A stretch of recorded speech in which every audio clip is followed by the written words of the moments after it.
le doy gracias a Dios por la oportunidad que me da de poder ser el vaso que lleve hoy el mensaje hacia su pueblo. Eso es un honor, hermano, que usted no se imagina lo bello, lo hermoso que es eso para un ser humano, ser portador de la palabra de vida que el Señor va a entregar a un pueblo. Y es también una tremenda responsabilidad. Amén. Mi nombre es Vanessa Medrano, soy copastora de esta casa. Yo sé que aquí hay personas nuevas, por eso me presento una vez más. Así que sean bienvenidos. Estamos aquí para trabajar para la gloria y honra del Señor. Estamos al servicio del pueblo. Amén. Vamos a tener la palabra leída en Mateo 27, versos 50-51. Vamos a leer Mateo 27, 50-51.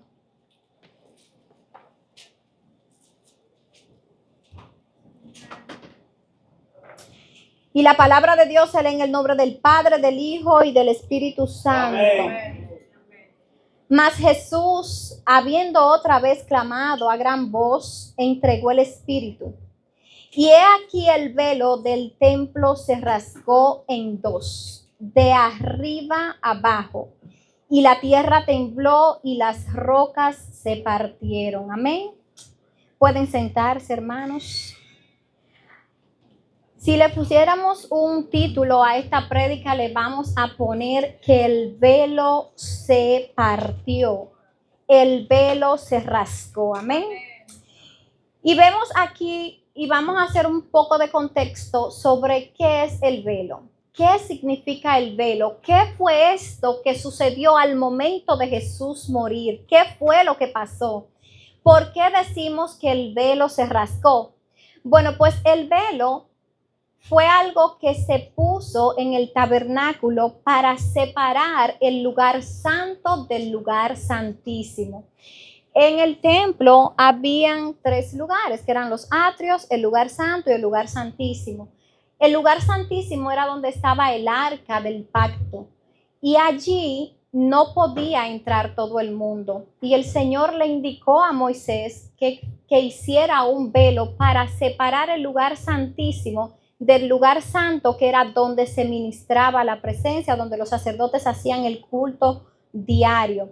Y vamos a buscar, para que realmente podamos entender sobre esto, vamos a buscar Éxodo 26. Yo voy a leer mucho. Si usted quiere seguirme, puede. Si no, yo lo voy a estar leyendo. Vamos a leer Éxodo 26, 31, 33, para que entremos en contexto. Dice: también harás un velo de azul, púrpura, carmesí y lino torcido. Será hecho de obra primorosa con querubines. Y lo pondrás sobre 4 columnas de madera de acacia cubiertas de oro, sus capiteles de oro, sobre basas de plata. Y pondrás el velo debajo de los corchetes y meterás allí el velo adentro. El arca del testimonio y aquel velo os hará separación entre el lugar santo y el lugar santísimo. Vemos que el velo hacía separación del lugar santo y del lugar santísimo. Ahora, ¿por qué el Señor hace esta separación? Pues resulta que el Señor, sabemos que no tiene ningún tipo de relación con el pecado. El velo significaba una separación entre Dios y los hombres que somos pecadores o éramos pecadores, ¿verdad? Entonces el pueblo no podía tener acceso directo al Padre. Aquella relación se rompió cuando en Génesis el hombre pecó. El hombre tenía acceso directo a la presencia del Señor. Lo que el hombre perdió en Génesis cuando pecó, cuando decidió ponerle asunto a lo que la serpiente le estaba insistiendo que hiciera, cuando desobedeció a Dios, el hombre perdió la presencia del Señor, perdió la comunicación directa con el Padre. Pues cuando el hombre pierde la presencia de Dios, entonces va errante. El hombre, vemos cómo solo Dios se le acercaba a algunas personas cuando tenía un propósito, porque claro que el propósito de Dios tenía que cumplirse, ¿verdad? O tiene que cumplirse, y Él va a buscar el medio que sea necesario para hacer que su plan y su propósito con la humanidad pues se cumpla.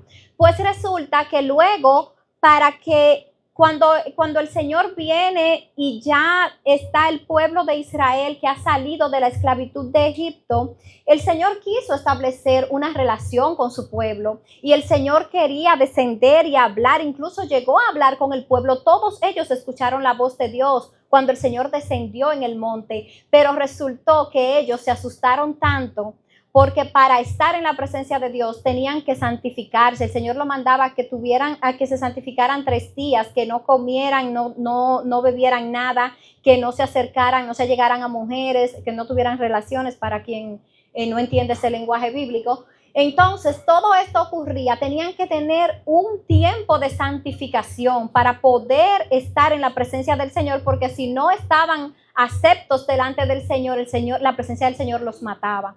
Entonces, ellos se sintieron temerosos y le pidieron a Moisés que hablara él con Dios y que le diera el mensaje a ellos. Aún todavía el Señor quiso acercárseles a ellos. Ellos todavía repelían la presencia del Señor. Ellos no querían, ellos temían tanto que no querían que el Señor les hablara directamente. Entonces, este velo en el templo significa esta separación del Señor, significa el pecado que separa al hombre de Dios. Ahora bien, ¿qué te puedo decir de hoy en día? Vamos a ver luego cómo Jesús, como yo lo leí en la primera palabra, cómo Jesús rompió el velo cuando Él muere en la cruz. Pero resulta que todavía hoy en día hay personas que caminan con ese velo. Porque hasta que tú no aceptas al Señor como tu Señor y Salvador, ese velo en tu vida no se rompe. Todavía tú tienes una separación de Dios por el pecado. Lo único que rompe ese velo es cuando tú aceptas al Señor. Cuando tú le dices: Jesús, te acepto como mi Señor y como mi Salvador. Es el único momento donde ese velo en tu vida se rompe, donde ese velo se rasga, y entonces tú tienes acceso directo al Padre. El Señor pagó el precio, el Señor ya lo pagó, eso está disponible para todos nosotros. Amén. Pero no todos están dispuestos a ir y aceptar lo que significa verdaderamente tener un compromiso con Dios. No todos están dispuestos a decirle: sí, Señor, yo te acepto y asumo el compromiso de servirte para el resto de mi vida. Entonces, luego vemos cómo más adelante en Levítico 16:2, realmente el Señor manda y le ordena a Moisés. Vamos a leerlo si pueden, Levíticos 16:2.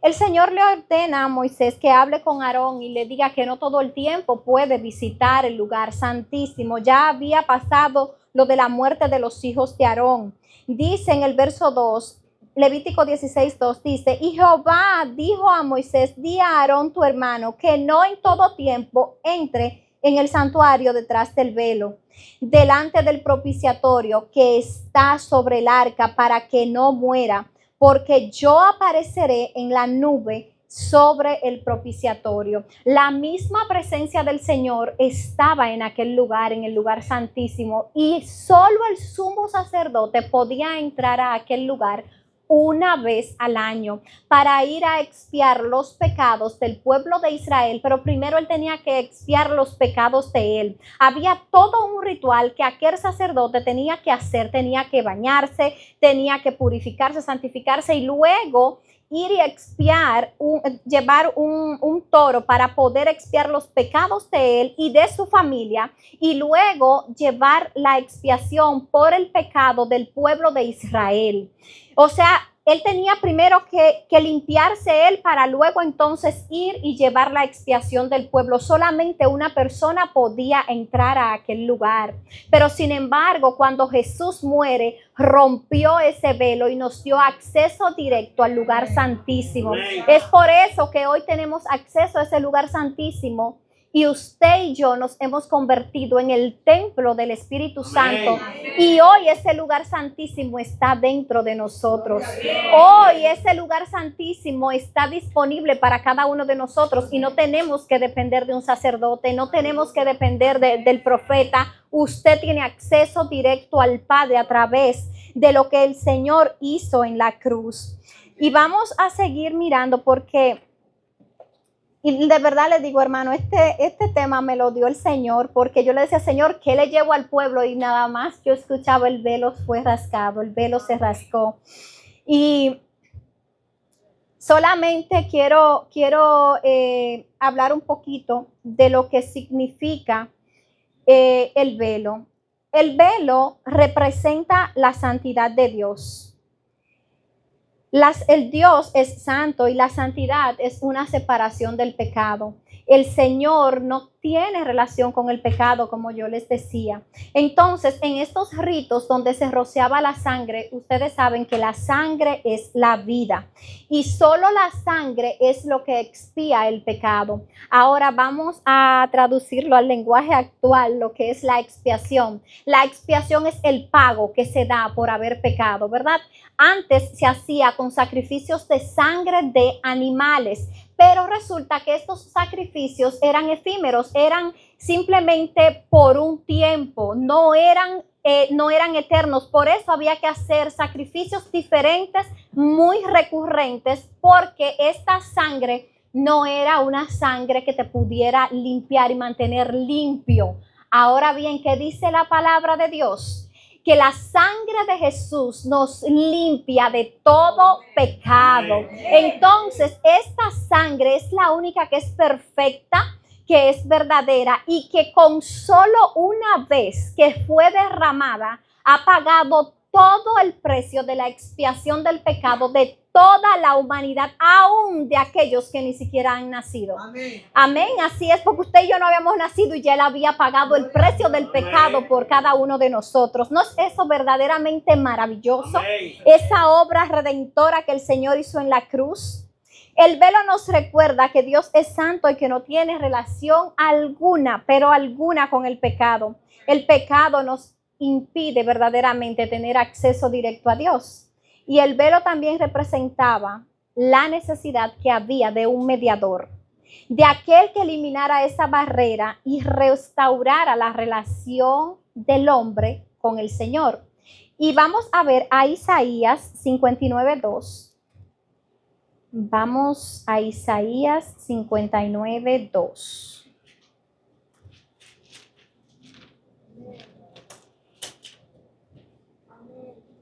Dice, pero vuestras iniquidades han hecho división entre vosotros y vuestro Dios, y vuestros pecados han hecho ocultar de vosotros su rostro para no oír.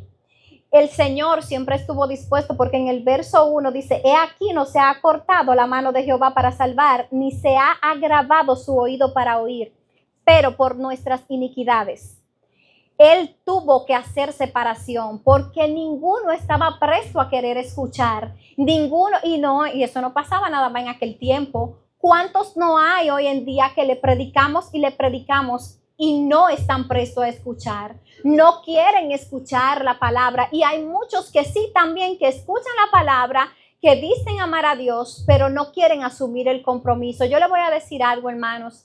Asumir el compromiso de aceptar al Señor, para mí hace 9 años que lo hice, y para mí no hay otra cosa más maravillosa y más hermosa que haber hecho esto. Y yo les voy a decir algo, a veces ponemos nuestra confianza en todas las otras cosas menos en Dios. Mira, a este pueblo el Señor le decía, mi brazo no se ha cortado ni mi oído para escuchar, pero ustedes no quieren oír. Ellos se fueron detrás de sus idolatrías. Y le voy a contar algo. Esta tarde yo fui a la bodega de mi esposo y hay una señora que es amiguita de nosotros y ella viene y me dice, mira lo que te tengo. Y me pasa, usted no sabe lo que me pasó, una nuez moscada. Un nutmeg. Me lo pasa y le digo yo, oh, ¿y qué es esto? Me dice, para que lo eche en tu cartera. Ay, Dios. Y le digo yo, ¿cómo así? Yo nunca había escuchado eso, de que la nemocada servía para la suerte, nunca. Y ella me pasa y digo yo, ¿cómo así? Dice ella, porque lo entre tu cartera para la suerte, para que te dé dinero. Bueno, y le digo, oye, pero no, yo realmente soy cristiana, yo no creo en eso. Mínimo tiene que estar santigua, que tú me la estás pasando, dice ella. No, yo se la he hecho al café, que qué sé yo, que le digo, pero ¿para qué tú quieres que yo la meta en mi cartera? Y entonces ella viene y me dice, cristiana soy yo, que qué sé yo, que yo creo en Dios, pero yo realmente no creo en cristiano porque he visto muchos cristianos hacer muchas cosas. Y yo no sé si fue mi humanidad, porque honestamente, ¿verdad? Yo a veces soy media radical con esas cosas. Y yo le dije, mira, yo te voy a decir a ti una cosa.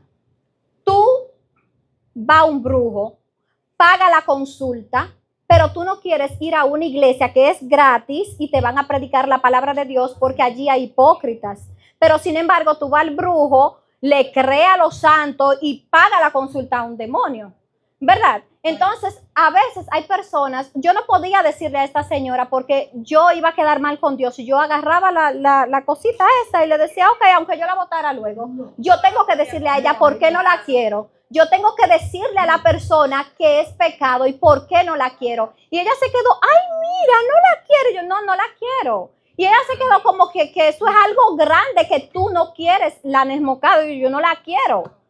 Y Ramona me miró y se rió y me dijo, ella no sabe con quién se está metiendo.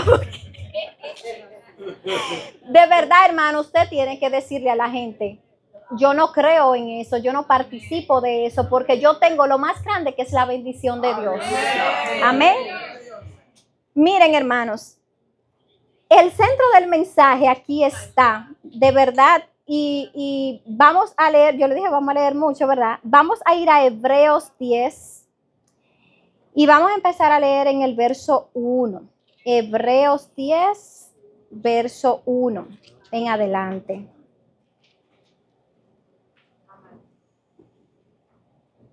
Y aquí es donde vamos a estar hablando verdaderamente de lo que el Señor hizo a través de haber roto aquel velo.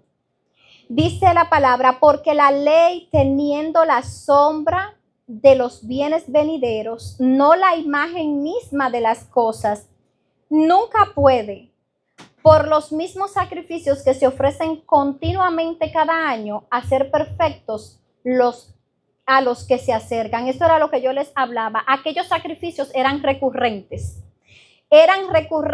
pero no podían estos sacrificios verdaderamente hacer perfectos a los que se acercan. De otra manera, cesarían de ofrecerse, pues lo que tributan este culto, limpios una vez, no tendrían ya más conciencia de pecado. Pero en estos sacrificios cada año se hace memoria de los pecados, porque la sangre de los toros y de los machos cabríos no puede quitar los pecados. La sangre que se derramaba en aquel tiempo simplemente quitaba el pecado momentáneamente, pero la sangre de Cristo fue aquella que verdaderamente fue derramada para el perdón de nuestros pecados y que todavía aún nos limpia constantemente y aún en momentos en que le fallamos a Dios, porque sí, no se crea que porque usted confesó a Cristo no va a llegar un momento en el que usted le va a fallar a Dios. Usted vive en un cuerpo. Y si usted le falla a Dios, no pierda el tiempo y vaya y confiéselo delante de su Padre y trate de no hacerlo más. Dice el verso 5, por lo cual entrando en el mundo dice, sacrificio y ofrenda no quisiste, mas me preparaste cuerpo. Esto es como si fuera Dios hablando acá mismo. Dice, holocaustos y expiaciones por el pecado no te agradaron. Entonces dije, he aquí que vengo, oh Dios, para hacer tu voluntad, como en el rollo del libro está escrito de mí. Él vino verdaderamente a cumplir con la voluntad del Padre y a cumplir con lo que estaba escrito verdaderamente de él. Y mira aquí como dice, diciendo primero, sacrificio y ofrenda y holocausto y expiaciones por el pecado no quisiste ni te agradaron, las cuales cosas se ofrecen según la ley. Y diciendo luego, he aquí que vengo, oh Dios, para hacer tu voluntad. quita lo primero para establecer lo último. Él quitó aquel tipo de rito que se hacía, donde se tenía cada tiempo en tiempo que llevar un animal para expiar sus pecados, y vino y estableció lo primero, lo último, que era hacer la voluntad. Dice, en esa voluntad somos santificados mediante la ofrenda del cuerpo de Jesucristo, hecha una vez y para siempre. Entonces, no fue simplemente el decir, Cristo vino y hizo, y fue crucificado y todo esto. Dice algo aquí muy importante: la voluntad de él fue entregada en la cruz, y le dijo al Padre, ven y haz en mí tu voluntad, y que se haga en mí como está escrito. Muchos de nosotros le hemos dicho que sí a Dios, pero no hemos querido rendir nuestra voluntad delante del Padre, y es necesario que nuestra voluntad verdaderamente sea rendida delante del Señor. Que nosotros, mire hermano, usted no sabe la liberación tan grande que usted va a recibir en su vida cuando usted le dice, me abandono a ti. Me abandono en tus manos para que seas tú el que haga lo que tú quieras hacer conmigo, porque a veces estamos forzando por querer hacer las cosas nosotros mismos, y nosotros no podemos. Nosotros solos no podemos. Necesitamos que el Espíritu Santo venga y nos ayude. Necesitamos verdaderamente de la presencia del Padre en nuestras vidas, de esa obra verdaderamente majestuosa que Él hizo a través de Jesús. Dice acá, y ciertamente todo sacerdote está día tras día ministrando y ofreciendo muchas veces los mismos sacrificios que nunca pueden quitar los pecados. Pero Cristo, habiendo ofrecido una vez para siempre un solo sacrificio por los pecados, se ha sentado a la diestra de Dios. Miren lo que logró Jesús con solamente haber ofrecido su voluntad, con haberla entregado. Él vino, entregó, fue crucificado y se sentó a la derecha del Padre. Dice, de ahí en adelante, esperando hasta que sus enemigos sean puestos por estrados de sus pies, porque con una sola ofrenda hizo perfectos para siempre a los santificados. ¿Y sabe quiénes son los santificados? Usted y yo. Él hizo perfectos, nos hizo perfectos a nosotros con una sola ofrenda. Qué tan grande es esta sangre, qué tan preciosa es. Dice el verso 16, este es el pacto que haré con ellos. Después de aquellos días, dice el Señor, pondré mis leyes en sus corazones y en sus mentes las escribiré. Y añade, y nunca más me acordaré de sus pecados y transgresiones, pues donde hay remisión de estos, no hay más ofrenda por el pecado. Hoy usted y yo no tenemos que hacer ofrendas por el pecado, porque Él pagó el precio por cada uno de nosotros.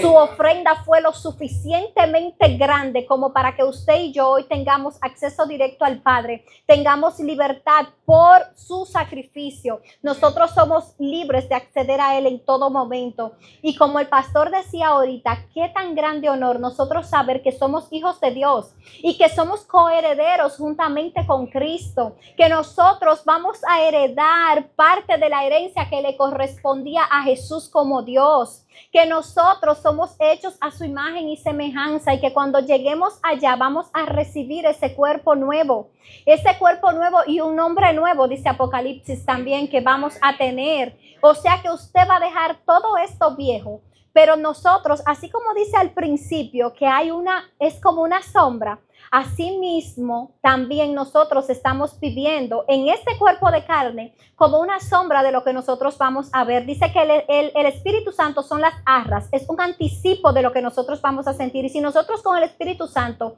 hacemos tantas cosas maravillosas, imagínese usted cuando verdaderamente nosotros recibamos la herencia que hemos de recibir. Pero así como dice, si en este cuerpo nosotros estamos viviendo en una sombra, nosotros tenemos verdaderamente que negarnos a nosotros mismos y que abandonar la manera vieja de vivir, la pasada manera de vivir, para que el nuevo hombre venga renaciendo dentro de cada uno de nosotros. Asimismo, esa es como una sombra de lo que nosotros vamos a vivir allá cuando este cuerpo ya se quede aquí. Entonces, mientras tanto, vamos a tener que batallar con ese cuerpo acá, pero tenemos que aprender a ir dejando esas cosas pasadas, esos viejos hábitos que verdaderamente nos inducen al pecado, nos llevan dice la palabra que este corazón verdaderamente, el corazón del hombre es dado al pecado continuamente, es incitado a pecar, pero el Señor verdaderamente nos ayuda.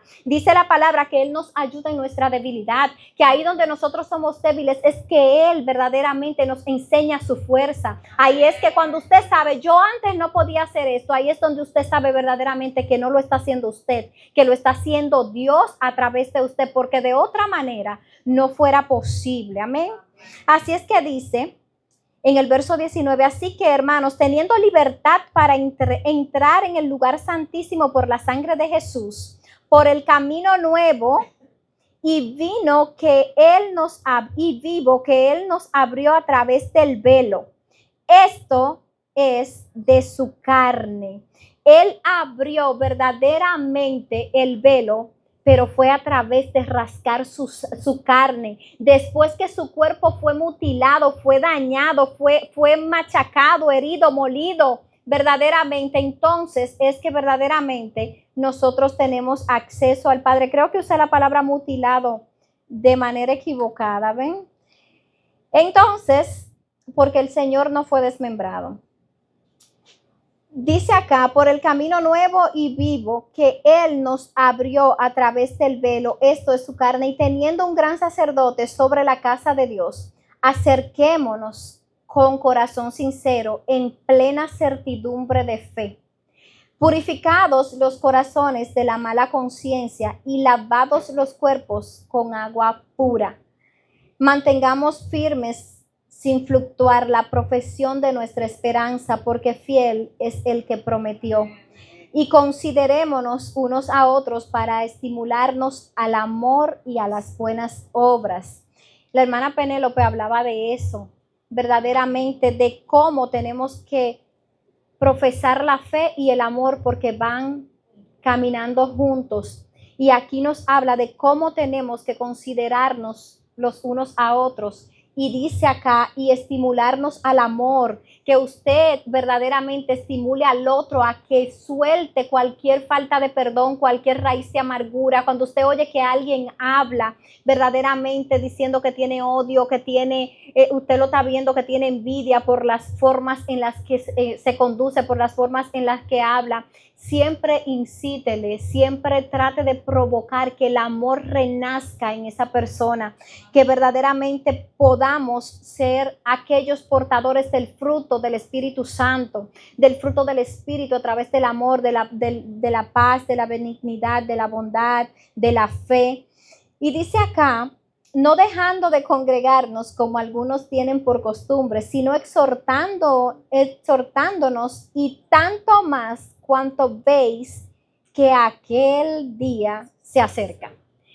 Hay personas que dicen que no necesitan ir a una iglesia para servirle a Dios, que no necesitan ya, que eso es anticuado, que como les decía ahorita, ya hay muchísimos hipócritas en la iglesia, pero donde quiera que usted va, hay gente hipócrita. Donde quiera que usted se mueve, hay gente hipócrita. Y yo le pedí al Señor algo, y fue cuando yo entré por esa puerta, que no me permitiera nunca mirar la falta de mi hermano, del pastor, de la pastora, de nadie, sino que me permitiera enfocarme en Él, que es el blanco de la soberana vocación. Usted no viene a la iglesia a ver la falta del otro. Amén. Usted no viene a la iglesia a ver la falta del otro, porque usted verdaderamente se va a desenfocar de lo que usted vino a hacer a la iglesia. Usted viene a la iglesia a rendirle culto a Él. Usted viene con un corazón dispuesto a adorarle, con un corazón dispuesto a exaltarle, porque solamente Él es merecedor de toda gloria y de toda alabanza. Y miren, hermanos, esto sí que me dio miedo. En el verso 26 dice, porque si pecaremos voluntariamente después de haber recibido el conocimiento de la verdad, ya no queda más sacrificio por los pecados. Si usted peca verdaderamente, voluntariamente y sabiendo que verdaderamente usted está pecando, usted sabe, ¿verdad?